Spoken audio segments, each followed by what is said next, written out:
সয়াবিনগুলোকে ঠান্ডা জলে ধুয়েছি, গরম জলে একদমই না। দেখলে বুঝতে পারবেন, দেখুন শক্ত শক্ত আছে। এইগুলোকে আমি পালস মোডে ঘুরিয়ে নেব একবার, যাতে এই যে দেখুন এইরকম হবে। একদমই কিন্তু সেই থাকবে না, গোটা গোটাও থাকবে না, মিহি পেস্টও হবে না। ঠিক চিকেন কিমা যেরকম আমরা করি ঠিক ওই রকমই হবে। আলুগুলোকে ছোট ছোট করে কেটেছিলাম পাতলা করে, খুব তাড়াতাড়ি সিটি হয়ে যাবে, মানে পড়বে বলে। তো সেদ্ধ করে জল ঝরতে দিয়েছি। এখানে বেটে রেখেছি আদা, রসুন, পেঁয়াজ আর হচ্ছে লঙ্কা। যে লঙ্কাই আপনি দেবেন, আমি দিয়েছি শুকনো লঙ্কা একটা আর দুটো কাঁচা লঙ্কা। ঝালটা আপনাদের ইচ্ছে মতো দেবেন। আর শুকনো লঙ্কা দিলে শুকনো লঙ্কাও দিতে পারেন, আর যদি কাঁচা দেন তো কাঁচাও দিতে পারেন। তো এখানে বেটে রেডি করে রেখেছি। মশলাটা দিয়ে দেবো। গ্যাসের ফ্লেমটাকে কমিয়ে দিয়েছি, দিয়ে দিলাম একটুখানি হলুদ, একটুখানি ধনে গুঁড়ো, একটুখানি জিরে গুঁড়ো। প্রথমে আমি মশলাটাকে 1 মিনিট মতো ভেজে নেব, তাহলে কিন্তু খুব তাড়াতাড়ি হয়ে যাবে। তা নাহলে আলু দিয়ে যদি আবার কষাতে চাই, এমনিতেই তো কষিয়ে নিতে হবে, আরও বেশি সময় লাগবে। এবার দিয়ে দেবো আলুগুলোকে। সেদ্ধ হয়ে গেছে। আমি এবার কোনো ম্যাশার দিয়ে ম্যাশ করতে হবে না, আপনারা তার সাথে থাকুন, দেখলেই বুঝতে পারবেন। এখনও আমি নুন দিইনি, নুন দেবো। সমস্ত কিছু দেওয়ার পরে দেখে নেব আন্দাজ মতো কতটা নুন দিতে হবে। দেখুন আলুর ম্যাশার দিয়ে আমাকে ম্যাশ করতে হয়নি, গ্রেটারে গ্রেট করতে হয়নি, কিন্তু কি সুন্দর দেখুন। আলুগুলোকে যদি এইভাবে পাতলা করে আমার মতো করে কেটে নেন, কোনো কিছুই আর বেশি জিনিস আপনাকে নিয়ে কাজ করতে হবে না। এবার দিয়ে দেবো সয়াবিনগুলো। এবার দিয়ে দিলাম আমি পরিমাণ মতো নুন। প্রথমে আমি 1.5 চামচ দিলাম, এরপর এটাকে খুব সুন্দর করে আমি সব মিশিয়ে নেব। দেখুন আমি গ্যাস অফ করে দিয়েছি। এবার এটাকে একটা জায়গায় ঢেলে আমি ঠান্ডা হতে রেখে দেবো। ঢেলে নিয়েছি একটা বাটিতে মধ্যে। তারপরে আমি যখন রেডি করে সব করব, তখন আপনারা সাথে থেকে পুরো দেখে নেবেন।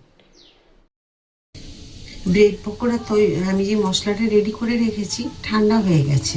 আমি এই যে এইভাবে পিস পাউরুটিগুলো নিয়েছি, আপনার যতটা প্রয়োজন সেভাবে নেবেন। আমি এখানে একটু মেয়োনিজ নিয়ে নিচ্ছি, 2 পিস নিলাম পাউরুটি। এখান থেকে আলু নেব স্টাফিং, সেটা দেখে নেবেন, একটু সুন্দর করে সাজিয়ে দেবেন। এখানে দিব মেয়োনিজ,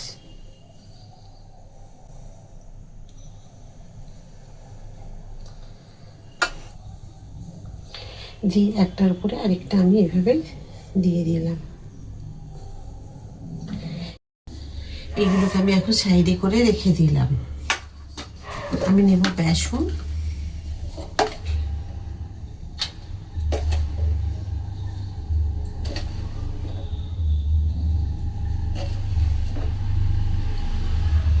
আমি এই যে স্যুপ খাওয়ার যে চামচগুলো আছে তার মধ্যে থেকে আমি 4 চামচ নিলাম।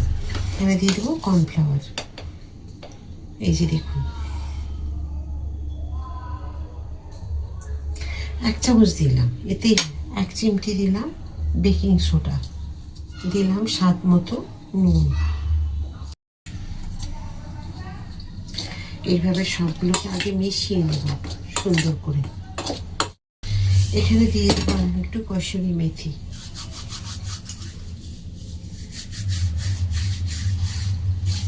অল্প অল্প করে জল দিয়ে একটা ব্যাটার তৈরি করে নেব।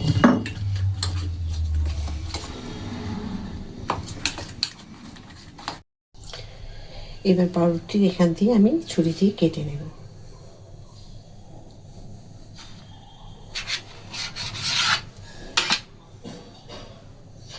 দেখুন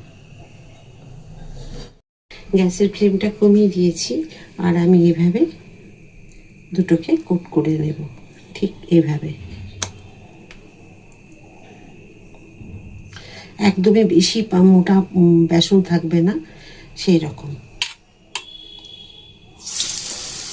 তবে আপনাদেরকে 2 রকম দেখাবো, এটা ডিপ ফ্রাই দেখালাম, স্যালো ফ্রাইও দেখাবো। ঠিক এইভাবে সমানভাবে একটুখানি এটাকে কোট করে দিতে হবে। যেন অতিরিক্ত বেসনের মোটা স্তর একটা না থাকে, সেই রকমভাবে।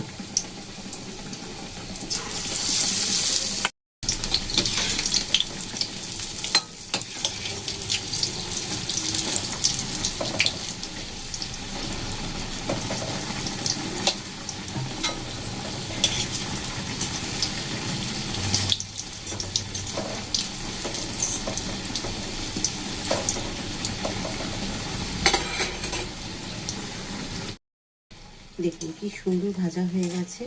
আর আমি এইভাবে তেল ঝরিয়ে ঝরিয়ে কিন্তু বেশ সুন্দর করে তেলটাকে ঝরিয়ে নিতে হবে।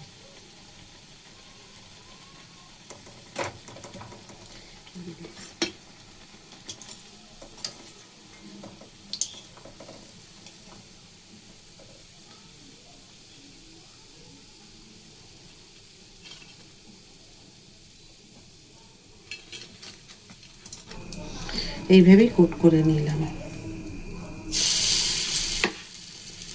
আপনাদের ডিপ ফ্রাইও দেখিয়ে দিলাম, এবার স্যালো ফ্রাইও দেখিয়ে দিচ্ছি। খুব সুন্দর হয়।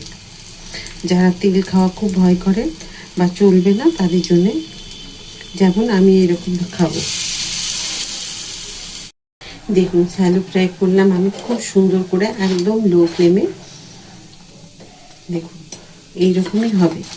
যারা তেল খাওয়া খুব কম খান, একদমই পছন্দ করেন না, তারা এভাবে ঠিক ঘুরিয়ে ঘুরিয়ে ভেজে নেবেন। অল্প একটু তেল ছড়িয়ে, এটা খুব ভালো হয়।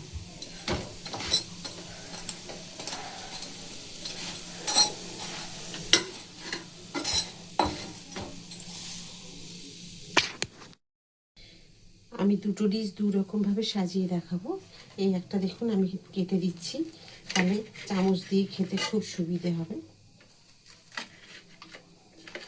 যেমন আমরা ডিম টোস্টকে কেটে দিই, ঠিক সেই রকমভাবে।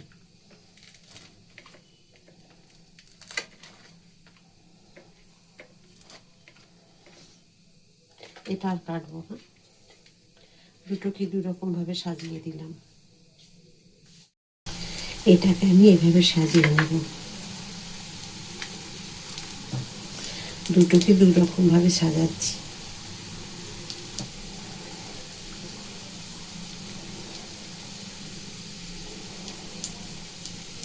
এটাতে দিয়েছি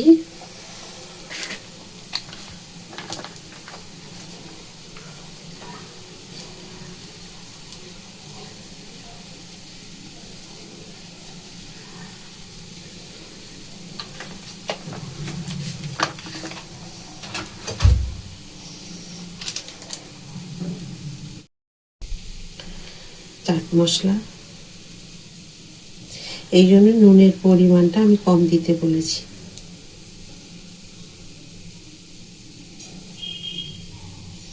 দুটোতেই দিয়ে দিলাম, এর মধ্যেও দিয়ে দিলাম।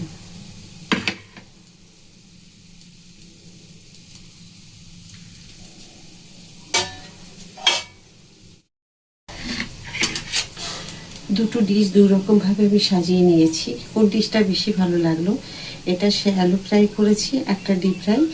তো এটাকে কেটে টুকরো করে পেঁয়াজ ছড়িয়ে আর চাট মশলা দিয়ে মানে সস দিয়ে সাজিয়ে দিয়েছি। এভাবে টুকরো করেও কেটে দিতে পারে। এটা ডিপ ফ্রাই আছে, পাশে একটুখানি টমেটো সস, পেঁয়াজগুলো রিং করে কেটে খুব সুন্দর করে সাজিয়ে দিয়েছি, সাথে কাঁটা চামচ দিয়েছি। তো কোন ডিশটা সুন্দরভাবে সাজানো হয়েছে আমাকে কমেন্ট করবেন। আর আজকের bread pakora, soybean bread pakora কেমন লাগলো চিজ দিয়ে। আশা করি আজকের সয়াবিন ব্রেড পকোড়া আপনাদের সকলেরই ভালো লাগবে। তৈরি করে খান, মোটামুটি 2 পিস খেলে পেট ভরে যাবে। আর সাথে থাকবেন। আর ফেসবুক থেকে যদি দেখে থাকেন তাহলে ফলো করে দেবেন। আর ইউটিউব থেকে দেখলে লাইক, সাবস্ক্রাইব আর শেয়ার করে আমার সাথে থাকবেন। আর কতটা মুচমুচে হচ্ছে আপনাদের দেখাতে ভুলে গেছিলাম, আমি তো দিয়েছি সস, তারপরেও দেখাচ্ছি।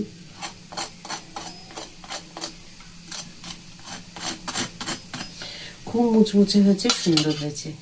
তো সাথে থাকবেন, আবার একটা নতুন কিছু রান্না নিয়ে আপনাদের সকলের কাছে আমি চলে আসবো। সবাই খুব ভালো থাকুন। রাধা রাধা।